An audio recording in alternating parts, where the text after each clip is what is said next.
ពេលដែលជីវិតរបស់អ្នកធ្លាក់ដល់សូន្យអ្នកនឹងអាចភ្លេចចំណុចមួយដែលអ្នកគួរតែយល់ដឹងនោះគឺពេលខ្លះជីវិតគ្មានជម្រើសប៉ុន្តែអ្នកនៅតែអាចជ្រើសរើសរបៀបនៃការឆ្លើយតបបានហើយរឿងទាំងអស់នោះវានឹងផ្លាស់ប្ដូរអ្នកបន្ទាប់ពីស្ដាប់វីដេអូមួយនេះពីដើមដល់ចប់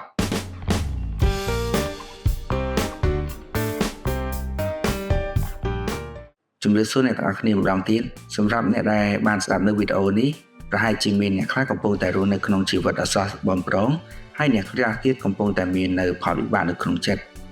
ហើយថ្ងៃនេះអ្នកនឹងរៀនអំពីរបៀបបំលែងការលំបាកទាំងអស់នោះទៅជាកម្លាំងការទទួលខុសត្រូវចំពោះជីវិតនិងការខិតខំដោយឆ្លាតវៃដើម្បីបង្កើតនៅអនាគតមួយដែលប្រសើរជាងមុនអ្វីដែលត្រូវចាប់ផ្ដើមនឹងមុនស៊ីជម្រៅនៅថ្ងៃនេះគឺអ្នកទាំងអស់គ្នាដែលធ្លាប់សួរខ្លួនឯងទេថាហេតុអ្វីមនុស្សខ្លះអាចឈរឡើងវិញបានបន្ទាប់ពីបរាជ័យជាច្រើនដងខណៈដែលមនុស្សខ្លះទៀតក៏បានបោះបង់តាំងពីជំហានទី1នៃជីវិតរបស់ពួកគេតើការជោគជ័យដែលមនុស្សគ្រប់គ្នាចង់បាននោះអាស្រ័យទៅលើសំណាងមែនអត់ឬក៏អាស្រ័យទៅលើគ្រួសារឬក៏មួយទៀតអាស្រ័យទៅលើលុយកាក់ប្រហែលជាមិនមែនទាំងអស់នោះទេពេលខ្លះជីវិតមិនបានផ្ដល់ជម្រើសដែលយើងចង់បានឡើយប៉ុន្តែវាតែងតែទុកជម្រើសមួយឲ្យយើងជានិច្ចតើយើងនឹងឆ្លើយតបទៅវាវិញយ៉ាងដូចម្តេចថ្ងៃនេះយើងនឹងស្វែងយល់បន្ថែមថាហេតុអ្វីការសម្រេចចិត្តមិនបោះបង់និងបន្តខិតខំឲ្យខ្លាចទៅជាចំណុចមួយដែលផ្លាស់ប្ដូរជីវិតយើងវិញឥឡូវមុននឹងយើងចាប់ផ្ដើមប្រធានបទមួយនេះខ្ញុំសូមអ្នកទាំងអស់គ្នាសូមជួយចុច like នៅប៊ូតុងខាងក្រោមនិងចុច subscribe មកកាន់ channel របស់ខ្ញុំ Grow Yourself with me ដើម្បីទទួលបាននៅវីដេអូល្អៗដែលអភិវឌ្ឍខ្លួនយើងថ្មីៗជារៀងរាល់ថ្ងៃហើយឥឡូវនេះកុំឲ្យខាតពេលយូរយើងត្រឡប់មកកាន់ការស្ដាប់នៅក្នុងវីដេអូរបស់ខ្ញុំវិញដែលវាទាក់ទងនឹងជីវិតរបស់យើងគ្រប់គ្នាជីវិតមិនយុត្តិធម៌សម្រាប់មនុស្សគ្រប់គ្នាទេអ្នកខ្លះកើតមកនៅក្នុងគ្រួសារដែលមានទ្រព្យសម្បត្តិច្រើនសម្រាប់អ្នកខ្លះទៀតត្រូវធ្វើការតាំងពីវ័យក្មេងអ្នកខ្លះក៏បានបង់ការងារហើយអ្នកខ្លះទៀតក៏បានជួបនៅបញ្ហាសុខភាពតាំងពីវ័យក្មេងមានរឿងជាច្រើនដែលយើងមិនអាចជ្រើសរើសបាននោះទេប៉ុន្តែបញ្ហាធំបំផុតមិនមែនជាអ្វីដែលបានកាត់ឡើងចំពោះយើងនោះទេវាគឺជាពេលដែលយើងជឿថាខ្ញុំមិនអាចធ្វើអ្វីបានទៀតនោះទេនៅពេលដែលយើងបោះបង់នៅរឿងទាំងអស់នោះចេញពីក្នុងចិត្តមុនពេលបរាជ័យនៅក្នុងជីវិតនោះហើយដែលជាពេលដែលឱកាសបានចាប់ផ្ដើមបាត់ទៅគ្រប់ឱកាសដែលបានបាត់បង់នោះគឺសត្វតែកើតឡើងចេញពីជំរឿរបស់យើងដោយយើងមិនធ្វើការឆ្លើយតបនៅពេលដែលយើងមានអារម្មណ៍ស្មុគស្មាញគឺការកើតរបស់យើងវានឹងបាត់បង់អស់ជាច្រើនភាគរយដែលមិនអាចឲ្យយើងនឹងមានការសម្រេចចិត្តទីខ្លួនឯងទៅរកចំណុចល្អវិញបាននោះទេមូលហេតុនេះហើយដែលខ្ញុំលើកយកនៅប្រធានបទមួយនេះដើម្បីទីអ្នកទាំងអស់គ្នាឲ្យចេះឆ្លើយតបទៅនឹងការបរាជ័យដែលអ្នកបានជួបហើយនឹងមិនបោះបង់វាដោយគេចវេះហើយចេះឆ្លើយតបទៅវិញជាមួយនឹងរឿងទាំងអស់នោះហើយហ៊ានប្រឈមមុខដោះស្រាយវាមេរៀនសំខាន់នៅក្នុងថ្ងៃនេះគឺអ្នកមិនអាចគ្រប់គ្រងស្ថានភាពបានទេប៉ុន្តែអ្នកអាចជ្រើសរើសនៅរបៀបឆ្លើយតបទៅកាន់រឿងទាំងអស់នោះវិញបានពេលខ្លះការខិតខំវាមិនមែនមានន័យថាធ្វើការចាំម៉ោងជាងមុននោះទេវាអាចមានន័យបែបនេះគឺអ្នកទាំងអស់គ្នាអាចរៀននៅជំនាញថ្មីសូមជំនួយពីអ្នកដទៃផ្លាស់ប្ដូរនៃយុទ្ធសាស្ត្រចាប់ផ្ដើមម្ដងទៀតទោះបីជាខ្លាចក៏ដោយការខិតខំដែលមានទិសដៅគឺវានឹងខ្លាំងជាងការខិតខំដោយគ្មានផែនការទៀតទោះបីជាវាដើរយឺតប៉ុន្តែអ្នកដឹងខ្លួនឯងច្បាស់ថាអ្នកដំណំទិសដើរទៅទិសមួយណាហើយអ្នកក៏អាចធ្វើការសម្រេចចិត្តបានយ៉ាងល្អពីព្រោះតែអ្នកដឹងថាគោលដៅរបស់អ្នកមុននឹងយើងទៅដល់អ្នកត្រូវតែធ្វើអ្វីហើយអ្វីដែលយើងត្រូវរៀនទទួលស្គាល់បន្ថែមនោះគឺអ្នកត្រូវតែចេះទទួលយកនូវការពិតស្រមៃថាមានបុរសម្នាក់បានបាត់បង់ការងារហើយគាត់ក៏បានអង្គុយសោកស្ដាយជារៀងរាល់ថ្ងៃឬក៏គាត់អាចសួរខ្លួនឯងថាតើខ្ញុំអាចធ្វើអ្វីបាននៅថ្ងៃនេះបន្ទាប់ពីខ្ញុំបានបាត់បង់អ្វីៗគ្រប់យ៉ាងការទទួលស្គាល់ការពិតមិនមែនជាការចោះចាញ់នោះទេវាគឺជាជំហានដំបូងនៃការដោះស្រាយបញ្ហាបើអ្នកបានបាត់បង់ការងារហើយអ្នកគ្រាន់តែអង្គុយសោកស្ដាយអស់រយៈពេលពី1ថ្ងៃទៅ2ថ្ងៃពី2ថ្ងៃទៅ1សប្តាហ៍ហើយបន្ទាប់មកក៏ឈានទៅដល់1ខែតើលទ្ធផលអ្នកនឹងទទួលបានអ្វីគឺអ្នកបានខាត់ពេលវេលាអស់ជាច្រើនពិតជាខ្ជះខ្ជាយមែនទែនចុះបើអ្នកគិតបែបនេះវិញបន្ទាប់ពីយើងបាត់បង់ការងារយើងត្រឡប់មកផ្ទះយើងវិញហើយយើងធ្វើការសម្រាកមួយផ្លែតបន្ទាប់មកយើងក៏អាចគិតឡើងវិញថាតើអ្វីដែលខ្ញុំត្រូវធ្វើបន្ទាប់ឬក៏អ្វីដែលយើងត្រូវធ្វើនៅថ្ងៃស្អែកយើងអាចរៀបចំ CV ថ្មីឬក៏យើងអាចចាប់ផ្ដើមស្វែងរកនៅគោលដៅថ្មីដោយរៀនជំនាញណាបន្ថែម ហើយនឹងដឹងថាមូលហេតុអ្វីបានជាយើងបាត់បង់ការងារនោះដល់ពីយើងខ្វះសមត្ថភាពឬក៏សមត្ថភាពយើងមិនទាន់គ្រប់គ្រាន់ដូច្នេះហើយអ្នកទាំងអស់គ្នាអាចប្រើពេលវេលាទាំងនោះមករៀបចំនៅផែនការថ្មីហើយក៏អាចចាប់ផ្ដើមវានៅថ្ងៃបន្ទាប់ឬទាំងអស់នេះវាមិនមែនត្រូវការតែការខិតខំនោះទេការខិតខំដោយគ្មានទិសដៅគឺមិនទាន់គ្រប់គ្រាន់មានមនុស្សជាច្រើនណាស់ដែលធ្វើការតាំងពីព្រឹកដល់យប់ប៉ុន្តែជីវិតនៅតែមិនផ្លាស់ប្ដូរព្រោះតែហេតុអ្វីព្រោះតែពួកគេមិនសួរថាតើអ្វីដែលខ្ញុំកំពុងធ្វើនេះនឹងនាំខ្ញុំទៅរកគោលដៅដែរឬទេពេលខ្លះទៅជប់បន្តិចដើម្បីគិតមុននឹងយើងបន្តដំណើរជាជាងការដើរឆ្ងាយដោយមិនទទួលបាននៅអ្វីដែលដូចនៅបំណងប្រាថ្នាដែលយើងបានគិតទុកហើយមិនមែនគ្រប់តែរាល់ការដើររបស់យើងនឹងវាសុទ្ធតែរលូននោះទេ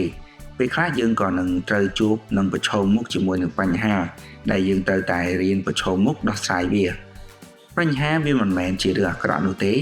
បញ្ហាវាគឺជាគ្រូបង្រៀនមនុស្សជោគជ័យភាគច្រើនមិនមែនមានជីវិតងាយស្រួលរហូតនោះទេពួកគេបានប្រើនៅបញ្ហាដើម្បីបង្កើតនៅជំនាញហើយក៏បានប្រើនៅការរិះគន់ដើម្បីកែលម្អខ្លួនជាពិសេសគឺប្រើការបរាជ័យដើម្បីសាកល្បងនៅវិធីថ្មីរាល់បញ្ហាមួយគឺវាមានមេរៀនមួយ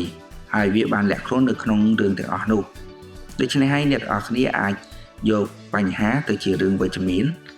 ហើយទៅតែរៀនចេះដោះស្រាយវាមិនមែនគេចវេះដើម្បីគ្រាន់តែកុហកខ្លួនឯងថាយើងបានសុខស្រួលប៉ុន្តែថ្ងៃបន្ទាប់អ្នកនឹងជួបបញ្ហានោះម្ដងទៀតឬក៏ថ្ងៃណាមួយដែលអ្នកបានត្រឡប់មកកាន់ស្ថានភាពបែបនឹងម្ដងទៀតហើយរឿងទាំងអស់នោះហើយដែលវាបានផ្ដល់នៅចំណុចខ្លាំងមួយឲ្យអ្នកគឺចំណុចនោះវាគឺជាកម្លាំងពិតដែលវាស្ថិតនៅក្នុងវិន័យមនុស្សជាច្រើនបានរងចាំនៅការលើកទឹកចិត្តប៉ុន្តែការលើកទឹកចិត្តនោះវាមិនមែនមានរៀងរាល់ថ្ងៃហើយក៏ទទួលបានពីមនុស្សគ្រប់គ្នាទេអ្វីដែលនាំឲ្យអ្នកទាំងអស់គ្នាបានដើរទៅដល់ចំណុចកំពូលនោះគឺវិន័យធ្វើអ្វីដែលត្រូវធ្វើទោះបីជាមិនចង់ធ្វើក៏ដោយនោះហើយវាគឺជាកម្លាំងមួយដែលបង្កើតនៅអនាគតក្នុងកំឡុងពេលនោះដូចគ្នានៅពេលដែលអ្នកបានរៀបចំផែនការឬក៏មានផ្លូវដើរគឺអ្នកនឹងបានដើរដោយឃើញនៅផ្លូវរបស់អ្នកដទៃកំពុងតែដើរទៅមុខជាមួយអ្នកដែរប៉ុន្តែអ្វីដែលអ្នកត្រូវតែធ្វើបន្ថែមនោះគឺកុំប្រៀបធៀបផ្លូវរបស់អ្នកជាមួយនឹងអ្នកដទៃពីព្រោះតែគេក៏មានគោលគំនិតបែបខ្លួនគេហើយអ្នកក៏មានរបៀបរបបរបស់ខ្លួនឯងដូចគ្នាដូច្នេះហើយនៅពេលដែលផ្លូវរបស់អ្នកដើរមិនសូវស្រួលហើយអ្នកងាកទៅមើលទៅលើផ្លូវគេដែលវាដើររៀងរលូនគឺវាមិនមែនសុទ្ធសឹងតែពួកគេដើររលូនរហូតនោះទេប៉ុន្តែអ្នកទាំងអស់គ្នាអាចសម្លឹងមើលហើយក៏សង្កេតហើយយកវាមកកែច្នៃមកអភិវឌ្ឍនៅលើផ្លូវរបស់អ្នកដោយមិនប្រើការប្រៀបធៀបដោយថាផ្លូវគេល្អផ្លូវរបស់អ្នកអត់នោះទេអ្នកអាចប្រហែលជាដើរយឺតជាងអ្នកដទៃ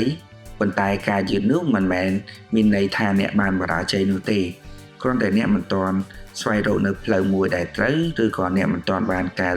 ម្អឬក៏មានដំណោះស្រាយជាមួយនឹងអ្វីដែលកំពុងតែជួបនៅខាងមុខនោះបើអ្នកនៅតែបន្តដើរអ្នកនៅតែមានឱកាសទៅដល់គោលដៅដូចគ្នានៅពេលដែលអ្នកបានជួបបញ្ហាច្រើនហើយអ្នកបានមើលទៅជីវិតរបស់អ្នកដទៃនោះគឺរឿងទាំងអស់នេះវាបានកើតឡើងទៅលើមនុស្សជាច្រើនហើយមនុស្សភាគច្រើននោះក៏បានសួរថាហេតុអ្វីរឿងនេះបានកើតឡើងចំពោះខ្ញុំប៉ុន្តែមនុស្សដែលពួកគេបន្តទីចម្រើនគឺពួកគេមានផ្នត់គំនិតបែបនេះវិញថាតើរឿងនេះកំពុងតែបង្រៀនអ្វីមកដល់ខ្ញុំពួកគេមិនរងចាំឲ្យជីវិតនឹងគឺងាយស្រួលនោះទេពួកគេបានរៀនខ្លាយទៅជាមនុស្សអ្នកដែលរឹងមាំជាងមុនសិនដើម្បីឲ្យអ្នកទាំងអស់គ្នាអាចរឹងមាំបានខ្ញុំក៏មានប៉ុន្មានចំណុចដើម្បីចែកទៅអ្នកទាំងអស់គ្នាដូចគ្នាសម្រាប់ថ្ងៃនេះគឺអ្នកទាំងអស់គ្នាអាចសាកល្បងអនុវត្តនៅ5ចំណុចនេះបន្ថែមទៅក្នុងសកម្មភាពប្រចាំថ្ងៃរបស់អ្នកឥឡូវខ្ញុំនឹងចែករំលែកនៅចំណុចទី1ដែលអ្នកទាំងអស់គ្នាអាចសរសេរបញ្ហាធំបំផុតរបស់អ្នកហ្នឹងហើយអ្នកទាំងអស់គ្នាអាចយកវាមកមើលហើយនឹងវិភាគថាដើមហេតុវាកើតឡើងមកពីចំណុចអ្វីទី2វិញគឺសរសេររឿង3យ៉ាងដែលអ្នកអាចគ្រប់គ្រងបាននៅក្នុងថ្ងៃនេះសម្រាប់ទី3គឺធ្វើសកម្មភាពតូចមួយក្នុងរយៈពេល24ម៉ោងហើយទី4វិញគឺរៀនជំនាញថ្មីឬក៏អានសៀវភៅណាដែលជួយអ្នកទាំងអស់គ្នានឹងឲ្យបាន20នាទីនៅក្នុងមួយថ្ងៃហើយចុងក្រោយនេះគឺទី5មុនចូលគេងត្រូវសួរខ្លួនឯងថាថ្ងៃនេះខ្ញុំបានខិតខំឆ្ពោះទៅមុខមួយជំហានហើយឬនៅហើយអ្វីដែលខ្ញុំចង់បន្ថែមឲ្យអ្នកទាំងអស់គ្នាចំណាំហើយចងចាំទុកថាជីវិតមិនសន្យាថាផ្លូវរបស់អ្នកនឹងរាបស្មើរហូតនោះទេ ប៉ុន្តែវាតែងតែផ្ដល់ឱកាសឲ្យអ្នកជ្រើសរើសនៅរបៀបដើរទៅលើផ្លូវនោះថ្ងៃណាដែលអ្នកឈប់បន្ទោសសំឡាងថ្ងៃណាដែលអ្នកឈប់រងចាំអ្នកដទៃហើយថ្ងៃណាដែលអ្នកនិយាយថាខ្ញុំនឹងចាប់ផ្ដើមពីអ្វីដែលខ្ញុំអាចធ្វើបាននៅថ្ងៃនេះនោះហើយគឺជាថ្ងៃដែលល្អបំផុតដែលជីវិតបានចាប់ផ្ដើមផ្លាស់ប្ដូរកុំរងចាំឲ្យពិភពលោកផ្លាស់ប្ដូរចាប់ផ្ដើមផ្លាស់ប្ដូរខ្លួនឯងជាមុនសិនបើជីវិតរបស់អ្នកបានធ្លាក់ទៅដល់ចំណុចមួយដែលគ្មានជម្រើសហេតុអ្វីមិនសាកល្បងយកជម្រើសដែលខិតខំឲ្យខ្លាំងជាងពីម្សិលមិញហើយឥឡូវទាំងអស់នេះគឺជាអ្វីដែលខ្ញុំចែករំលែកនៅក្នុងថ្ងៃនេះហើយខ្ញុំនឹងសង្ឃឹមថាអ្នកទាំងអស់គ្នាទទួលបានអត្ថប្រយោជន៍ពីការចែករំលែកមួយនេះហើយខ្ញុំគ្មានអ្វីទៀតទេក្រៅពីអរគុណអ្នកទាំងអស់គ្នាច្រើនដែលបានចំណាយពេលស្ដាប់វីដេអូមួយនេះពីដើមរហូតមកដល់ចំណុចមួយនេះដែលបានចំណាយពេលអស់10នាទីជាងប៉ុន្តែខ្ញុំក៏ជឿថាអ្នកទាំងអស់គ្នានឹងទទួលបានអត្ថប្រយោជន៍ក៏ដូចជាការជំរុញខ្លួនឯងឲ្យកាន់តែខ្លាំងបន្ទាប់ពីស្ដាប់នៅវីដេអូមួយនេះបើអ្នកជឿថាស្ថានភាពមិនអាចកំណត់អនាគតរបស់អ្នកបានទេប៉ុន្តែការឆ្លើយតបរបស់អ្នកអាចធ្វើបានសូមកុំភ្លេចជួយចុច like និង subscribe មកកាន់ Channel Grow Yourself with Me ម្ដងទៀតឬក៏ខ្ញុំឲ្យ Channel នេះជាភាសាខ្មែរថារីកលូតលាស់ជាមួយខ្ញុំដើម្បីទទួលបាននៅការចែករំលែកថ្មីៗដែលជួយអ្នកឲ្យបានរីកចម្រើនទាំងផ្នត់គំនិតការងារនិងជីវិតហើយមុននឹងយើងបញ្ចប់ខ្ញុំក៏មានពាក្យមួយឃ្លាដែលចង់ឲ្យអ្នកទាំងអស់គ្នាចងចាំនោះគឺពេលជីវិតមិនបានផ្ដល់នៅជម្រើសដែលអ្នកចង់បានចូលជ្រើសរើសធ្វើអ្វីដែលអ្នកអាចធ្វើបានការសម្រេចចិត្តតូចៗនៅថ្ងៃនេះអាចក្លាយទៅជាការផ្លាស់ប្ដូរដ៏ធំមួយនៅថ្ងៃស្អែកហើយបើអ្នកទាំងអស់គ្នាគ្មាននរណាម្នាក់ចាំស្ដាប់ឬក៏ពិភាក្សាជាមួយអ្នកទាំងអស់គ្នាអាចទម្លាក់នៅអ្វីដែលអ្នកទាំងអស់គ្នាចង់ចែករំលែកឬក៏ comment នៅខាងក្រោមហើយខ្ញុំនឹងលើកវាយកមកបកស្រាយប្រាប់អ្នកទាំងអស់គ្នាវិញឬក៏ឆ្លើយតបទៅអ្នកវិញតាម comment ខាងក្រោមដូចគ្នាឥឡូវខ្ញុំសូមបញ្ចប់នៅវីដេអូត្រឹមប៉ុណ្នេះហើយអ្នកទាំងអស់គ្នាអាចបន្តចាប់ផ្ដើមគោលដៅរបស់អ្នកពីឥឡូវនេះបានហើយយើងនឹងជួបគ្នានៅវីដេអូបន្ទាប់ជាមួយនឹងការរឹងមាំជាមួយគ្នាម្ដងទៀតជាអ្វីដែលខ្ញុំចង់ឃើញអ្នកទាំងអស់គ្នាបានធ្វើ